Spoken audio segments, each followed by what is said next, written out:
Madame le ministre, li ñu fi dajale tey mooy examen projet de loi numéro 11/2022 portant abrogation de la loi numéro 7603 du 25 mars 1976 relative au traitement de la lèpre et au reclassement social des lépreux guéris ou mutilés. Madame le ministre, dëgg la waruñu féewale Sénégal waruñu indi boddi konte diggante ay citoyens sénégalais et suñu mbokk yi nga xam ne dañoo nekk en situation de handicap ndaxte ay gaana lañu wala ndaxte dañoo amoon gaana ay citoyens sénégalais à part entière la ñu war a nekk et donc lépp loo xam ne day gàkkal seen der ndaxte dañoo amoon jàngoro war nañ ko fi jëlee waaye dama bëgg rek ñu bàyyi xel benn mbir moo di ne loi bi fi amoon muy loi numéro 7603 bu 25 mars atum 1976 ñetti titre la titre premier mu ngi tudd du traitement des lépreux bacillifères am ñeenti article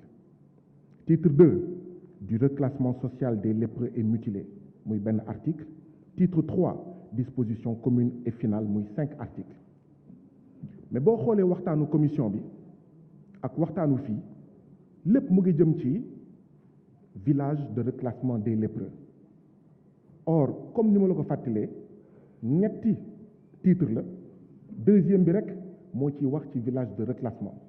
premier bi mu ngi ci du traitement des lépreux bacillaires troisième bi leneen lay wax ma xaw a am tiitange ci ne ok d'accord naa pour que ñu bañ a stigmatiser suñu mbokk yi nga xam ne dañoo amoon gaana wala dañoo am gaana mais damay ragal bu ñu abroger loi bi yeneen article ak yeneen titre yi nga xam ne jote wuñu dara ak village de reclassement yi loolu lan lañ koy def loolu mooy sama tiitange pour rek gën a ñoŋal état bi ni muy toppatoowee suñu citoyen sénégalais yi amoon gaana wala am gaana ba tey ndax gratuité bi day wëy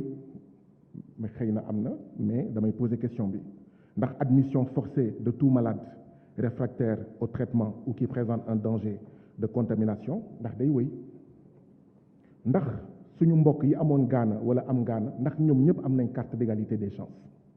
ndaxte bu fekkee dañu ne dañoo am cofeel ci citoyen sénégalais yi amoon gaana wala am gaana mais foog ñu wax ne itam ne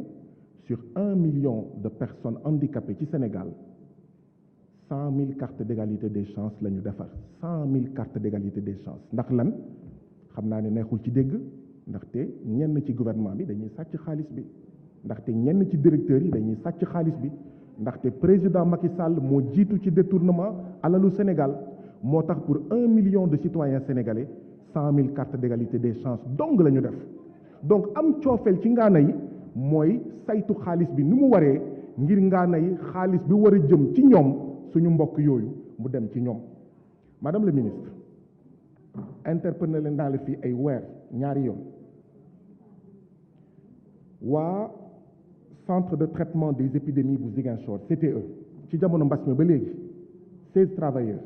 ñu ngi leen amel ay 5 mois ay 6 mois ay 3 mois d'arriérés de salaire depuis mbas mi ana xaalis bi mais xaalisu ministère de la santé nañ ko dugal ci santé bacille bu ñu waxee ngaana wax bacille de Hansen waaye nag foog ñu wax ci bacille de Macky Sall bu ñu waxee ci bacille de Hansen foog ñu wax ci bacille de Macky Sall ndaxte Macky Sall lim fi nekkee du dëgg du yoon Macky Sall mi nga xam ne gaaw na ne je suis la reine d'Angleterre je suis Ryan je suis Turquie ku dee bitim réew mu wax 19 personnes dee ci lu gën a néew ñetti fan mu ne pat du dëgg du yoon président Macky Sall nervi yu muy dugal ci réew mi du dëgg du yoon responsable APR ak Macky Sall ak doomam di jël ay nervi di jël ay milice di leen di jox ay fetal ak ay jaasi ñuy dal ci citoyens yi du dëgg du yoon li may wax nag mooy la résistance va continuer Macky Sall li muy bañ la résistance constitutionnelle va continuer ndaxte toog fii foog ne yaa moom Sénégal ku la neex mooy nekk candidat ku la neexul du nekk candidat du fi am Sonko dina nekk candidat Macky doo nekk candidat